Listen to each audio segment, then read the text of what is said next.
Hello friends, इस video में हम एक्सप्लोर करेंगे पाइथन क्लासेस एंड ऑब्जेक्ट्स के बारे में। इनका क्या रोल होता है, क्लासेस क्या है, ऑब्जेक्ट्स क्या है, ये किस तरह से वर्क करते हैं एंड ऑब्जेक्ट ओरिएंटेड प्रोग्रामिंग में जो भी पाइथन की एक खास विशेषता है उसमें हम कैसे इसका इस्तेमाल करेंगे, ये मैं आज आपको प्रैक्टिकली विद कंसेप्ट ये बताने वाला हूँ। तो आइए शुरू करते हैं। हमारी डेली लाइफ में बहुत सी चीजें हम ऐसी करते हैं, ऐसी चीजों से इंटरेक्ट करते हैं जो अपने आप में ऑब्जेक्ट्स होते हैं और उनके कुछ एक बिहेवियर्स होते हैं। लाइक अगर हम मोबाइल फोन की बात करें तो ऑब्जेक्ट क्या होता है? ऑब्जेक्ट इज समथिंग जिसके अंदर कुछ कैरेक्टरिस्टिक्स होती है और जिसका कुछ बिहेवियर होता है। लाइक मोबाइल फोन का एक कैरेक्टर है, एक गुण है, brand, screen size, operating system, ये इसका गुण है। एंड बिहेवियर जो है, जो इसका व्यवहार है, वो क्या है कि हम इसमें कॉल्स कर सकते हैं, टेक्स्ट मैसेज सेंड कर सकते हैं। सो ये हमारा इसका बिहेवियर है जिनको हम एक्शंस कहते हैं। एक ऑब्जेक्ट के अंदर एट्रीब्यूट्स होते हैं एंड बिहेवियर्स होते हैं। Similar in computer monitor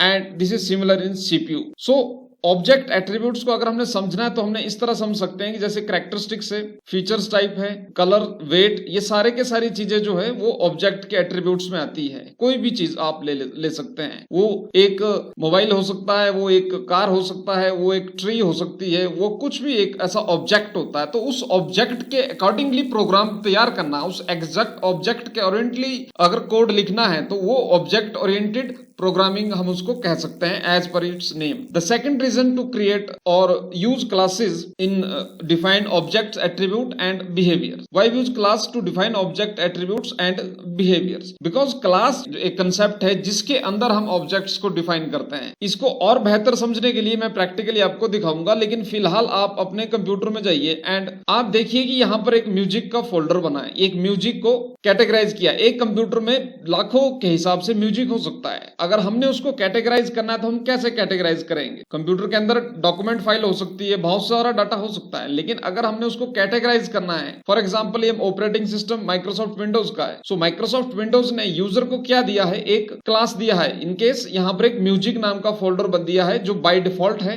and उसके अंदर हमारी ये म्यूजिक की फाइल्स है। तो ये म्यूजिक की फाइल्स क्या है? यहाँ पर ये ऑब्जेक्ट्स है एंड ये जो म्यूजिक है ये क्लास है। This is the simplest example to understand classes and objects and attributes and behaviors. Now behavior क्या होता है? Like आप इस पे राइट क्लिक करेंगे या इस पे एंटर करेंगे तो ये प्ले हो सकता है। ये इसका बिहेवियर ही है। आप इसको कॉपी कर सकते हैं, कट कर सकते हैं, डिलीट कर सकते हैं। ये क्या है? इसके बिहेवियर्स है। को बनाने के लिए अलग से फंक्शंस बनते हैं। फंक्शंस का इस्तेमाल क्लास के अंदर हम कर सकते हैं और उनको हम मेथड्स भी बोलते हैं। एंड ये जो ऑब्जेक्ट है इसका कुछ अलग वैल्यूज है, जैसे इसका नाम है, ठीक है, इसका साइज होगा, ये देखिए, ये इसका लोकेशन है, कहां स्टोर है, इसका एक साइज है, व्हेन क्रिएटेड लाइक दिस। सो ये ऑब्जेक्ट्स के एट्रीब्यूट्स है। इसका जो एक्सटेंशन है लाइक दिस .mp3, जिससे हम इसको आइडेंटिफाई करते हैं कि ये MP3 फाइल है। So this is the way how we organize large amount of data and how we can calculate large complex data structure and how we can manage the data in object oriented programming. आपको एक ही काम करने के लिए बार बार attributes add करने का जरूरत नहीं है। यानी कि हर म्यूजिक फाइल का क्या होगा? आइटम टाइप होगा, MP3 साउंड होगा, उसका एक साइज होगा, उसकी एक लेंथ होगी। तो अलग से एट्रीब्यूट आपको हर एक सॉन्ग के लिए या हर एक म्यूजिक फाइल के बार बार बनाने की जरूरत नहीं है। और जब हमने इस चीज को एक्सेस करना है देन हम म्यूजिक फोल्डर का इस्तेमाल करेंगे। एंड वो म्यूजिक जो क्लास है वो भी किसी दूसरी क्लास के अंदर हो सकती है, जैसे दिस पीसी। तो एक क्लास के अंदर सब क्लासेस हो सकती है जिनको हम नेस्टेड क्लास भी कहते हैं। सो नाउ अब इसको हम प्रैक्टिकली करेंगे। डिटेल के लिए मैंने आपको लिंक दिया है डिस्क्रिप्शन में इस आर्टिकल का। इसमें आप देखिए एक एक चीज आपको डिफाइन की है और डिटेल्ड में डिफाइन की है। एक एक चीज का डिटेल्ड डिस्क्रिप्शन है। तो अब हम यहाँ पे कोड करने जा रहे हैं। तो शुरू करते हैं क्लासेस एंड ऑब्जेक्ट्स को क्रिएट करना। यूट्यूबर, तो जब हम एक यूट्यूबर बोलते हैं तो उसका कुछ एक एट्रीब्यूट्स हमारे दिमाग में आ जाते हैं। तो आपने क्लास डिफाइन करना है और इसका पहला लेटर कैपिटल रखना है। अब आपने यहाँ पे VS कोड में ध्यान से देखिए, आप यहाँ पर ये जो सिंबल आप देख रहे हैं, it's look like a tree. इसमें जो है एक आपको डबल ऑप्शंस यहाँ पे आपको दिखाई दे रही है। यहाँ ये एक मेन पॉइंट है और यहाँ से इसके आगे ब्रांचेस आपको नोट हो रहा है। ओके, अभी आप नोटिस करते रहना है। ये आपने इस तरह से यहाँ कॉलन लगाया और ये हमारा जो क्लास है यूट्यूबर नाम से हमने क्लास तैयार कर दिया। कैसे पहचान करेंगे? नेम, जब हमने नेम लिया तो हम नेम को डिफाइन कर रहे हैं, एक एट्रीब्यूट को डिफाइन कर रहे हैं। एंड नेम हमने यहाँ पर एक एम्प्टी ले रहे हैं हम, क्योंकि हमने डाटा इसमें प्रोसेस करना है। ये हमने चैनल नेम यहाँ पे ले लिया। चैनल नेम में हम स्ट्रिंग में लेते हैं, एम्प्टी स्ट्रिंग हमने ले लिया और यहाँ पे हम सब्सक्राइबर ले लेते हैं एंड सब्सक्राइबर हमने यहाँ 0 ले लिया। ये हमने एम्प्टी वैल्यूज ली है, लेकिन हमने इसमें 0 इसलिए कर दिया है कि बाय डिफॉल्ट ये फिर न्यूमेरिक वैल्यू है, यानी कि इंटीजर वैल्यू स्टोर हो एंड ये स्ट्रिंग वैल्यू इसमें आएगी। सो हमने ये पहले से डिफाइन कर दिया है ये। और दूसरा ऑब्जेक्ट्स को समझने का ये भी है कि जो ऑब्जेक्ट एट्रीब्यूट होते हैं वो किसी ऑब्जेक्ट्स का एक क्लास के अंदर एक टेम्पलेट है। तो अब ऑब्जेक्ट्स को क्रिएट करेंगे, और ऑब्जेक्ट्स को क्रिएट करने के लिए हमने यहां पर ले लिया यूट्यूबर1। यूट्यूबर1 जो है ये हमने क्लास इंस्टेंस, ऑब्जेक्ट्स को क्रिएट करने के लिए हमें इंस्टेंस का इस्तेमाल करना पड़ता है। सो इसको हम इंस्टेंस कहेंगे, आपने जस्ट फिलहाल समझने के लिए इसको वेरिएबल समझ लो। एंड इसके अंदर हमने यूट्यूबर नाम से जो है जो क्लास है उसको हमने एक्सेस कर दिया है। यहां से हमने इसको इक्वल कर दिया है कि जो यूट्यूबर1 टेम्पलेट के अंदर जो नेम चैनल सब्सक्राइबर है वो हम इस यूट्यूबर1 से एक्सेस कर सकते हैं। अब यहां पर हम जो यूट्यूबर1 है, अब हम यहां पर जो एट्रीब्यूट्स है, जो फील्ड है, जो ये फील्ड है नेम, चैनल नेम, सब्सक्राइबर, इनको हम एक्सेस कर पाएंगे। जैसे देखिए आप यूट्यूबर1 डॉट नेम, अभी नेम यहां पे ऑटोमेटिक आ गया। सो यहां पे हमने नेम डिफाइन किया यूट्यूबर1 डॉट नेम को एज अ फंक्शन भी हम कॉल कर सकते हैं, बट हमने फंक्शन हम आने वाले ट्यूटोरियल में करेंगे। बट यहां पर मैं आपको डायरेक्ट बता रहा हूं, इस तरह से हमने जैसे वेरिएबल में लेते हैं वैल्यू ऐड करते हैं उसी तरह से करेंगे।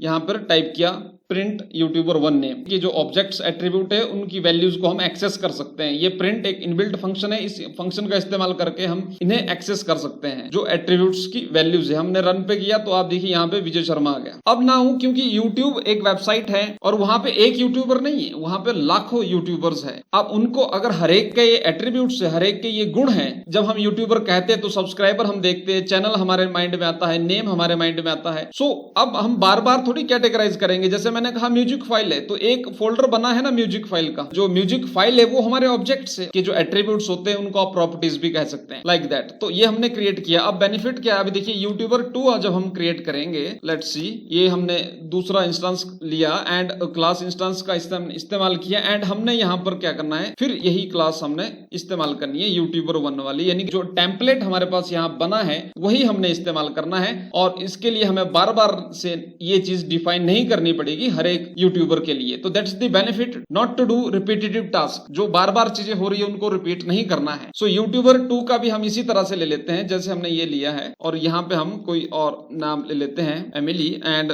यहाँ पर हम कोई चैनल नेम दे देते हैं टेक टूल्स करके रेंडमली।